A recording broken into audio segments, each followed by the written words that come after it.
मेरे जद्दे आला मेरे दादा हजरत फरीदुल असर रहमहुल्लाह के ताल्लुक से मशहूर था कि अगर कोई शख्स आके उनको बोलता हजरत आपके ताल्लुक से ये बात फरमा रहे थे, तो फौरी सजदा शुक्र अदा करते और हाथ उठा के अल्लाह की बारगाह में शुक्र अदा करते और दुआ करते। हजरत हम कह रहे हैं कि भाई आपके ताल्लुक से ऐसी ऐसी बात। बोले बाबा खुदा मेरे को इस काबिल बनाया कि मेरे पीछे भी लोग मेरी बात करते हैं, या खुदा का कितना बड़ा शुक्र है कि मुझे इस काबिल बनाया है कि मुझसे लोग हसद करें। अल्लाह मालिक तेरा शुक्र है, तेरा शुक्र है कि तूने मुझे ये मकाम अता फरमाया कि लोग मुझसे हसद भी करें। ये तंजीम गुंगों की तंजीम नहीं है। अल्हम्दुलिल्लाह बदर मिल्लत की औलाद भी और उनके तमाम रूहानी औलाद भी सब बोलने वाले शेर है। अल्लाह का फजल करम है, सरकार मदीना का सदका है। यानी मैं भी खतीब, मेरा भाई भी खतीब, मेरा वालिद भी खतीब, मेरा दादा भी खतीब, मेरा परदादा भी खतीब, सारे के सारे 1450 साल से तारीख बता रही है, न सिर्फ जाहिरी तौर पे बल्कि अपने कब्रों से भी अपने फैजान को जाहिर कर रहे हैं। शहादतें जिसने दी हैं, दीन मतीन को फैलाया है, कुरान के नूर को फैलाया है, कोई है तो बतलाए। बदर मिल्लत जैसा अगर बाप है तो बतलाए किसी का, जलालुद्दीन जैसा किसी का दादा है तो बतलाए, शाह पीर पाशा जैसा परदादा किसी का है तो बतलाए, गौसे आजम जैसा किसी का जद्दे आला है तो बतलाए। बावजूद इसके हमको सिखाया गया है कि हम हम्बल रहें, ह्यूमिलिटी से रहें, बहुत ज्यादा अखलाकियात से रहें, और रहना भी चाहिए। लेकिन तुम खामखा के झूठ मत परोसो। नबी की बात करने वाले आले नबी को उन्होंने कत्ल किया या नहीं किया? बल्कि आलम यह हुआ कि करबला के अंदर आवाजें आ रही थी कि हुसैन को जल्दी जल्दी कत्ल करो, नमाज जा रही है। कत्ल करने वालों ने यहां तक कहा कि हुसैन को जल्दी मारो, नमाज जा रही है, नमाज छूटे जा रही है। अल्लाह अकबर, ये कैसे नमाजी है? ये कैसे, आप अंदाजा लगाइए कैसे नमाजी है जो जानशीन रसूल को कत्ल करने के लिए कह रहे हैं जल्दी जल्दी करो, नमाज का वक्त हो रहा है। तो ये ज़हनीयत को आप समझ रहे हैं? ये कैसे किस्म के मुसलमान हैं, ये किस किस्म के नमाजी हैं? आप समझ रहे हैं इस बात को? बनु अब्बास का मामला आपके सामने है कि बनु उमैया ने जो जुल्म ज़्यादती की अहले बैत अतार पे, तो बनु अब्बास खड़ी हो गई और बनु अब्बास ने कहा कि अहले बैत पे जुल्म हुआ है, हम ये बर्दाश्त नहीं करेंगे। कौम को आवाज लगाई कि हमारे साथ हो जाओ, हम अहले बैत अतार का बदला लेंगे, उनकी शहादतों का बदला लेंगे। अब बनु उमैया का सफाया हो गया, बनु अब्बास उस पर नाफिज हो गई, इमारत के ऊपर, बादशाही के ऊपर। अब जैसे वो अमीर हुए, आए थे अहले बैत के नाम पे, आए थे आले रसूल के नाम पे, और जितना जुल्म बनु अब्बास ने अहले बैत अतार पे किया, बनु उमैया ने भी उतना नहीं। और आए थे आले रसूल के नाम के ऊपर। क्यों? उनको खदशा हो गया कि बादशाहत हमारे पास, इमारत हमारे पास, ताकत हमारे पास, लेकिन लोगों के दिलों में मोहब्बत आले रसूल के लिए।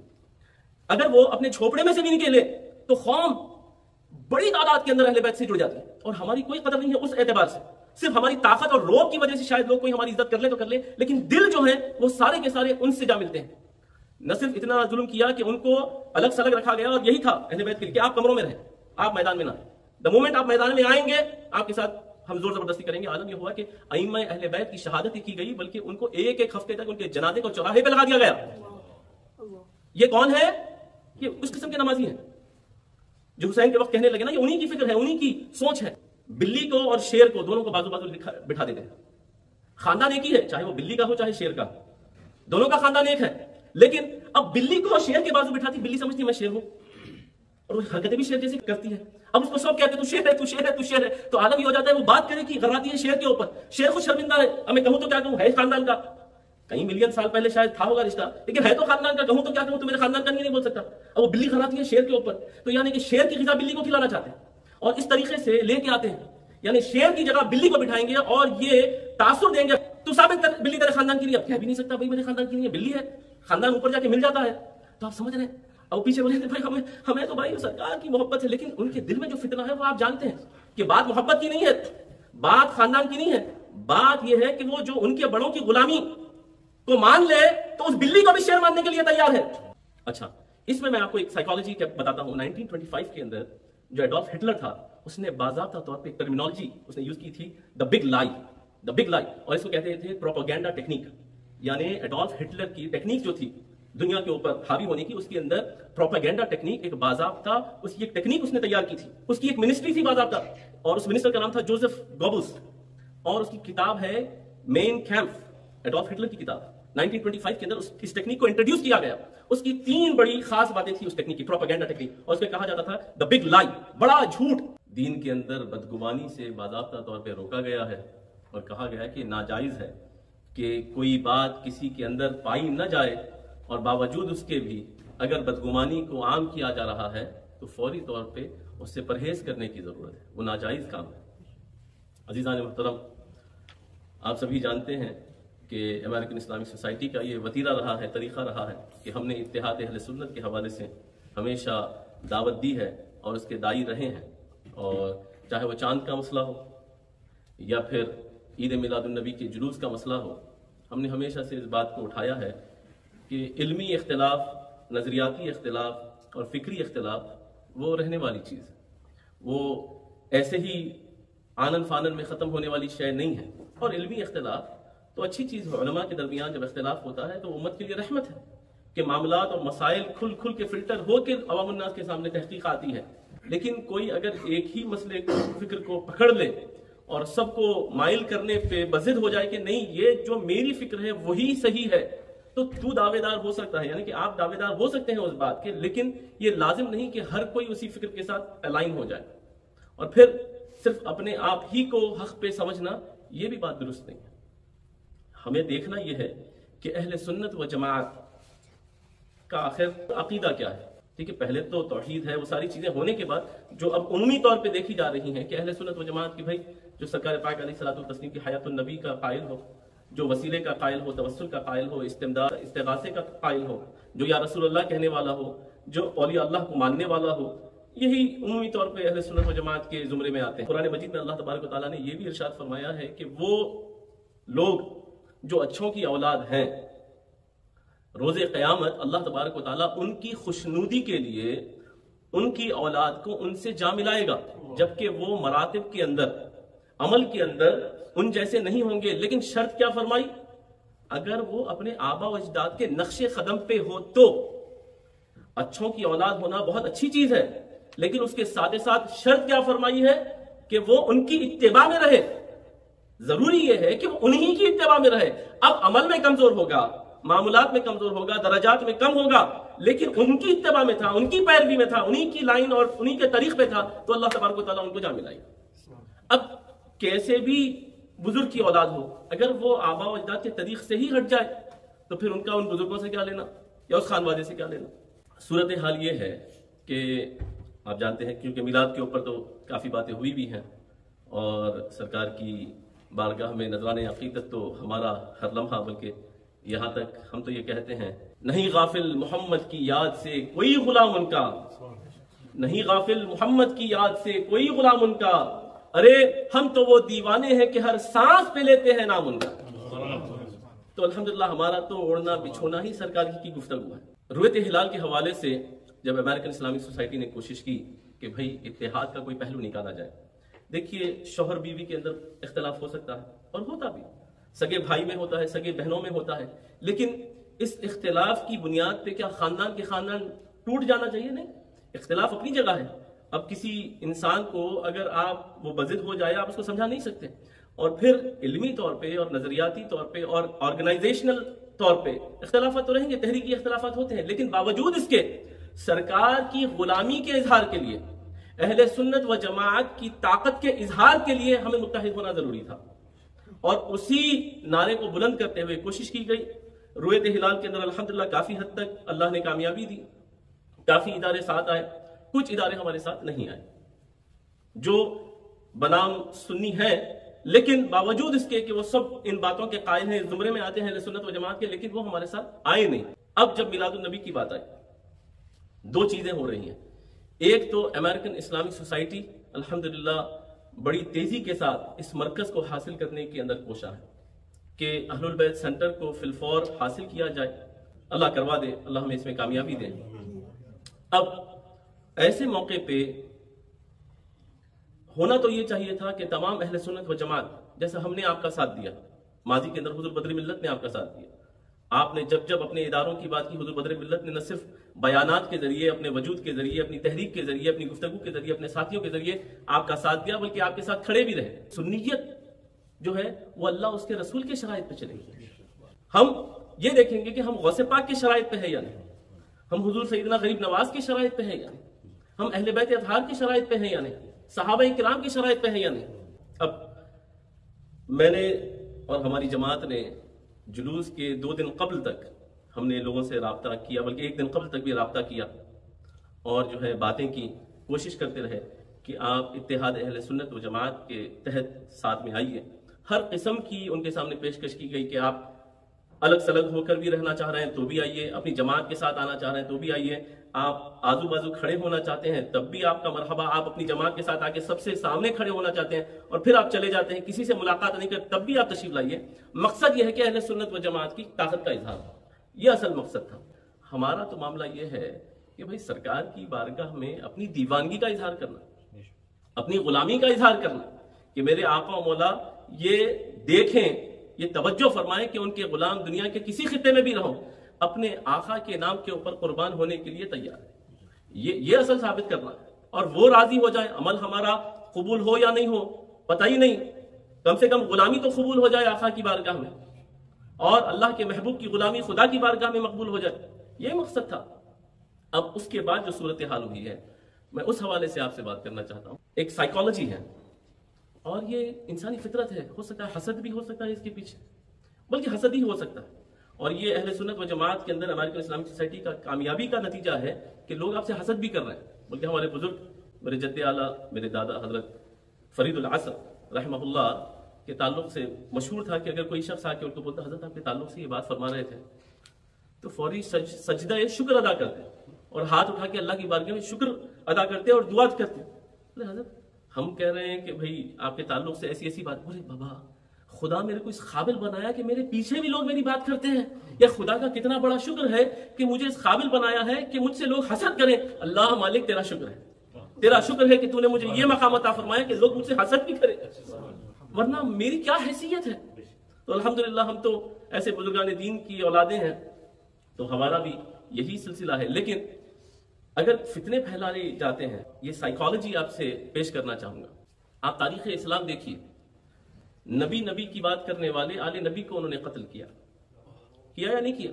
बल्कि आलम यह हुआ कि करबला के अंदर आवाजें आ रही थी कि हुसैन को जल्दी जल्दी कत्ल करो, नमाज जा रही है। कत्ल करने वालों ने यहां तक कहा कि हुसैन को जल्दी मारो, नमाज जा रही है, नमाज छूटे जा रही है। अल्लाह अकबर, ये कैसे नमाजी है? ये कैसे, आप अंदाजा लगाइए कैसे नमाजी हैं जो जानशीन रसूल को कत्ल करने के लिए कह रहे हैं जल्दी जल्दी करो, नमाज का वक्त हो रहा है। तो ये जहनीयत को आप समझ रहे हैं? ये कैसे किस्म के मुसलमान हैं, ये किस किस्म के नमाजी हैं? आप समझ रहे हैं इस बात को? बनु अब्बास का मामला आपके सामने है कि बनु उमैया ने जो जुल्म ज्यादती की अहले बैत अताहार पे, तो बनु अब्बास खड़ी हो गई और बनु अब्बास ने कहा कि अहले बैत पे जुल्म हुआ है, हम ये बर्दाश्त नहीं करेंगे। कौम को आवाज लगाई कि हमारे साथ हो जाओ, हम अहले बैत अताहार का बदला लेंगे, उनकी शहादतों का बदला लेंगे। अब बनु उमैया का सफाया हो गया, बनु अब्बास उस पर नाफिज हो गई, इमारत के ऊपर, बादशाही के ऊपर। अब जैसे वो अमीर हुए, आए थे अहले बैत के नाम पे, आए थे आले रसूल के नाम पे, और जितना जुल्म बनु अब्बास ने अहले बैत अताहार पे किया, बनु उमैया ने भी उतना नहीं किया। और आए थे आले रसूल के नाम के ऊपर। क्यों? उनको खदशा हो गया कि बादशाहत हमारे पास, इमारत हमारे पास, ताकत हमारे पास, लेकिन लोगों के दिलों में मोहब्बत आले रसूल के लिए। अगर वो अपने झोपड़े में से भी निकले तो कौम बड़ी तादाद के अंदर अहले बैत से जुड़ जाती है, और हमारी कोई कदर नहीं है उस एतबार से। सिर्फ हमारी ताकत और रोब की वजह से शायद लोग कोई हमारी इज्जत कर ले तो कर ले, लेकिन दिल जो है वो सारे के सारे उनसे जा मिलते हैं।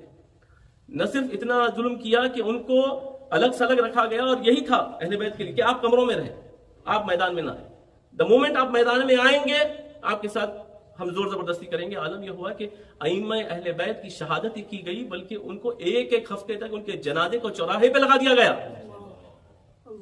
ये कौन है?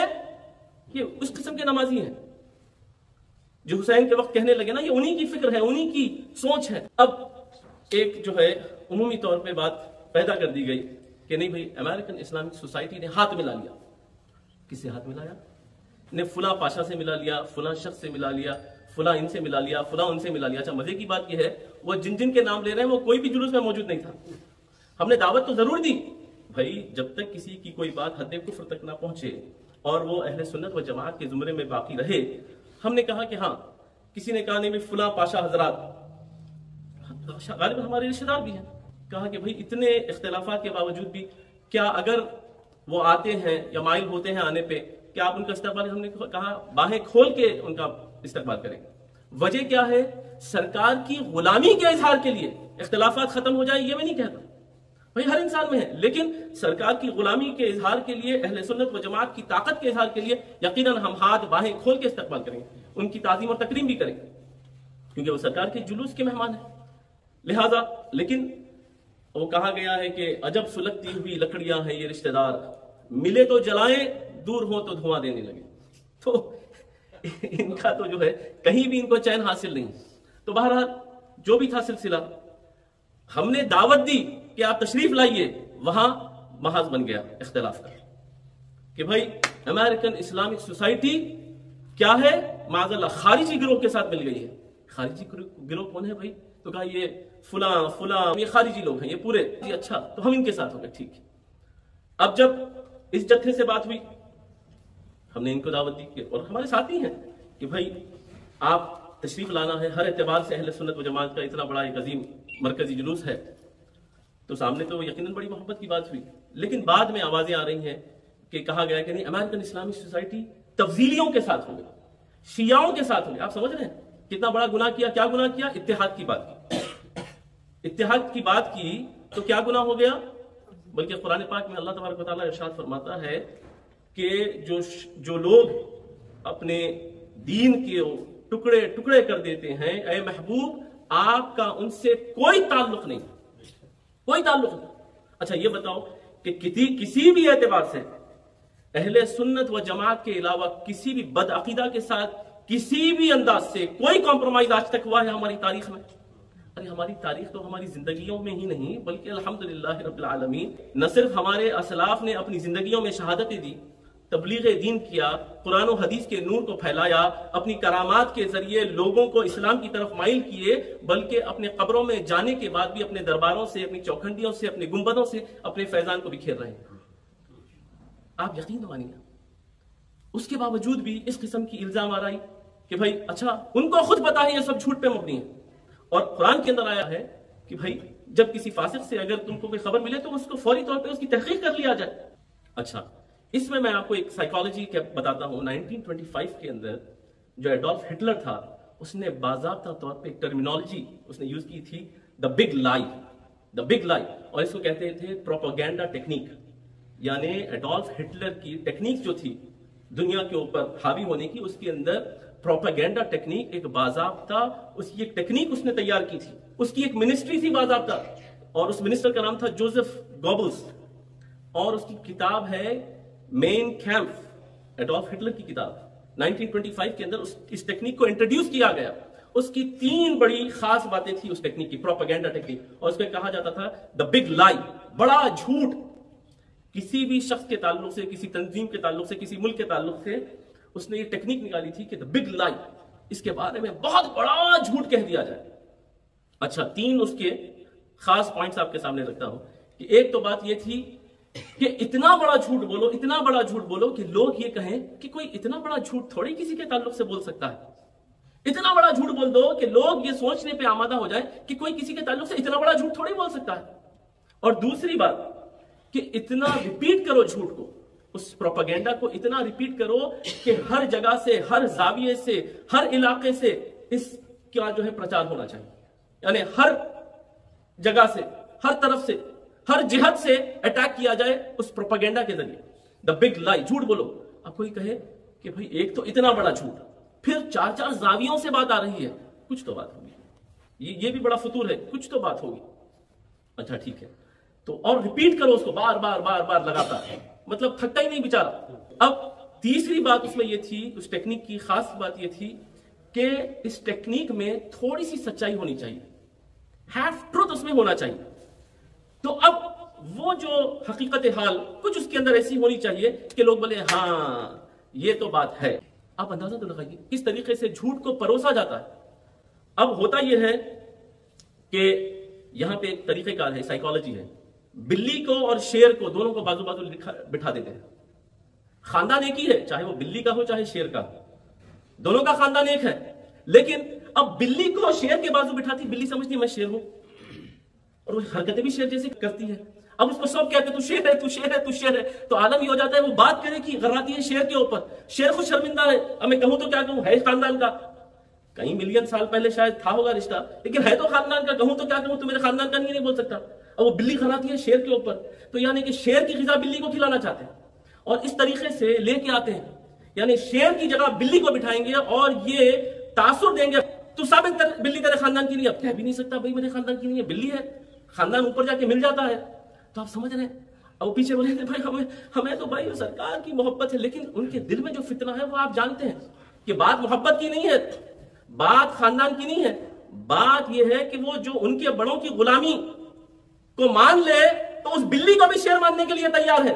अल्लाह का फजल करम है, सरकार मदीना का सदका है। यानी मैं भी खतीब, मेरा भाई भी खतीब, मेरा वालिद भी खतीब, मेरा दादा भी खतीब, मेरा परदादा भी खतीब, सारे के सारे 1450 साल से तारीख बता रही है, न सिर्फ जाहिरी तौर पे बल्कि अपने कब्रों से भी अपने फैजान को जाहिर कर रहे हैं। शहादतें जिसने दी हैं, दीन मतीन को फैलाया है, कुरान के नूर को फैलाया है, कोई है तो बतलाए। बदरे मिल्लत जैसा अगर बाप है तो बतलाए किसी का, जलालुल इल्म जैसा किसी का दादा है तो बतलाए, शाह पीर पाशा जैसा परदादा किसी का है तो बतलाए, गौसे आजम जैसा किसी का जद्दे आला है तो बतलाए। बावजूद इसके हमको सिखाया गया है कि हम हम्बल रहें, ह्यूमिलिटी से रहें, बहुत ज्यादा अखलाकियात से रहें और रहना भी चाहिए। लेकिन तुम खामखा के झूठ मत परोसो। आज तक की तारीख में एक कलाम, एक तकरीर, एक तहरीर, एक गुफ्तगू ऐसी बतला दो कि जो अहले सुन्नत व जमाअत की लाइन से हटी हो। अरे सिर्फ झूठ परोस रहे हो, ख्याली पुलाव, खाम ख्याली। अच्छा, अब अमेरिकन इस्लामिक सोसाइटी आप जानते हैं, बल्कि हमारे हजरत अनारवाला साहब को देखते ही मुझे वो दिन याद आ गया। सन 2008 में पहली मरतबा जब जुमे का एहतमाम हमने किया यहाँ पे, सन 2000 से तो एसोसिएशन है, लेकिन जब सन 2008 में जुमे का किया तो मैंने आपसे भी कहा, आपके फर्जंदान से भी कहा कि भाई आप नमाजें तो फुला करते हैं, लेकिन मैं चाहता हूं कि हजरत के लिए यहाँ कुछ, बोले हजरत जहां पढ़ाएंगे हम वहां नमाज पढ़ेंगे। छोटा सा कमरा था किलपैट्रिक के प्रेस्कोकी में, वहां शुरू किया जुमा, 4-5 जगह बदल दी गई, आज यहां पहुंचे हैं। अच्छा, तो सन 2008 से मुसलसिल काम किया जा रहा है। आप सब जानते हैं कुर्बानियां दी गई है, लाखों डॉलर इस तहरीक को जिंदा रखने के लिए खर्च किए गए हैं, और इसका फायदा क्या हुआ है आप अब नहीं जानना चाहते, नहीं पहचानना चाहते, नहीं फिक्र करना चाहते। वो आपकी परेशानी है, हमारी परेशानी नहीं। इस बात को समझें, अमेरिकन इस्लामिक सोसाइटी को मजबूत करने की जरूरत है और इन फितरों को समझने की जरूरत है। अक्ल से, फिरासत से, फहम से काम लिया जाए और हर सुन्नी इदारा, सुन्नी भाई हमारे लिए काबिल कदर है, लेकिन झूठ ना परोसा जाए, क्योंकि ये तंजीम गुंगों की तंजीम नहीं है। अल्हम्दुलिल्लाह बदरे मिल्लत की औलाद भी और उनके तमाम रूहानी औलाद भी सब बोलने वाले शेर हैं।